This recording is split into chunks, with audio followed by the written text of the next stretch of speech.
News 18 India report का मैं दोबारा रुख करती हूं क्योंकि एएसआई की रिपोर्ट ये कह रही है कि 17वीं शताब्दी में ज्ञानवापी मस्जिद जहां पर बनी है वहां कभी मंदिर हुआ करता था और उसे तोड़ दिया गया था। उसके बाद वहां मस्जिद को बनाया गया। ज्ञानवापी परिसर के 2 तहखानों में हिंदू देवी देवताओं की मूर्तियों का मलबा मिला है।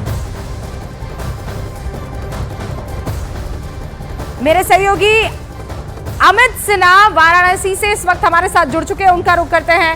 अमित, इस रिपोर्ट ने कल से तहलका मचाया हुआ है, किस तरीके की चर्चा, क्योंकि आप तो खुद बाबा के दरबार के बाहर मौजूद है, ज्ञानवापी के बाहर।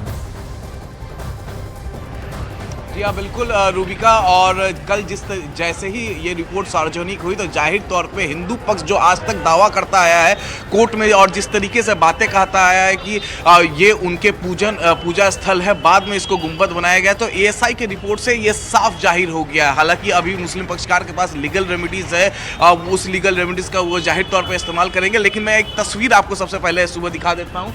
ज्ञानवापी परिसर के ऊपर ये गुंबद आप देख पा रहे हैं और ये गुंबद बनाया गया है 17वीं शताब्दी में, ऐसा एएसआई की रिपोर्ट बता रही है। इस गुंबद के जो पश्चिमी दीवार है वो पहले से बना हुआ था और उसी स्ट्रक्चर के ऊपर ये गुंबद बना दिया गया है।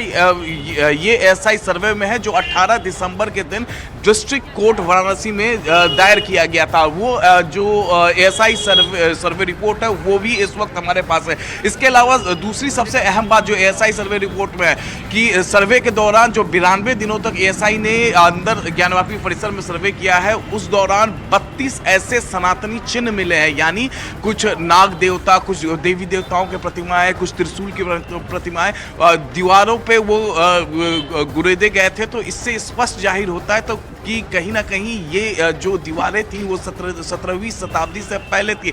इसके अलावा देवी देवताओं और तमाम जो पुराने जब मंदिर ये तोड़े गए थे जो उसका मलबा है वो इस गुंबद के नीचे और तहखाने के नीचे है।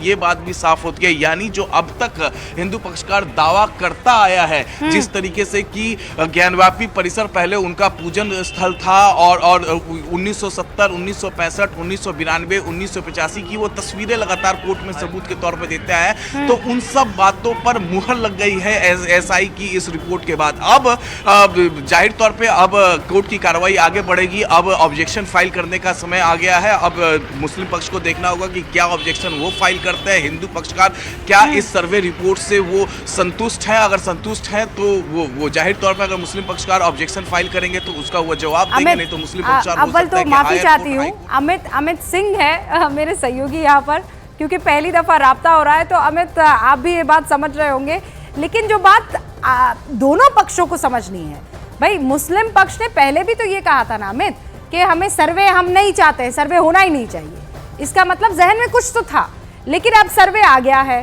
सर्वे रिपोर्ट कितनी बड़ी है, क्या इसे कोर्ट में पेश किया जा चुका है? और हाँ, तो अब जो अगली तारीख है उसमें क्या तय होगा? देखिए, 18 दिसंबर के समय ये रिपोर्ट जो है एएसआई ने कोर्ट में दायर कर दिया था। उसके बाद 2-3 हियरिंग हुई। मुस्लिम पक्षकार ये नहीं चाहता था कि ये सर्वे जो है वो सार्वजनिक किया जाए, जो सर्वे रिपोर्ट है सार्वजनिक किया जाए। हिंदू पक्षकार ने इसका विरोध किया था और कहा था कि ऐसी कोई नियम नहीं है कि ये जो एएसआई सर्वे है वो पब्लिक डोमेन में ना जाए, दोनों पक्षकार के पास आना चाहिए। दोनों पक्षकार जब तक इसको पढ़ेंगे नहीं तो बहस होगी नहीं। इस पूरे मामले में जो अगली सुनवाई है वो 6 फरवरी के दिन है। 6 फरवरी के दिन देखना होगा कि क्या मुस्लिम पक्षकार या फिर हिंदू पक्षकार की तरफ से कोई ऑब्जेक्शन फाइल किया जाता है या फिर इस एएसआई सर्वे से वो संतुष्ट है। अगर फाइल किया जाता है मुस्लिम पक्षकार या हिंदू पक्षकार की तरफ से तो जाहिर तौर पे उस ऑब्जेक्शन पर रीजॉइंडर फाइल करना पड़ेगा, उनको उसका जवाब देना पड़ेगा और उसके बाद कोर्ट तय करेगा कि उनके जो ऑब्जेक्शंस हैं वो कोर्ट को उनको दूर करना है। और उसके बाद जो नॉर्मल कोर्ट की कार्रवाई होती है, बहस और उसके बाद गवाह पेश करना, सबूत पेश करना, वो शुरू हो जाएगा। बने रहिएगा आप। एक बार दर्शकों की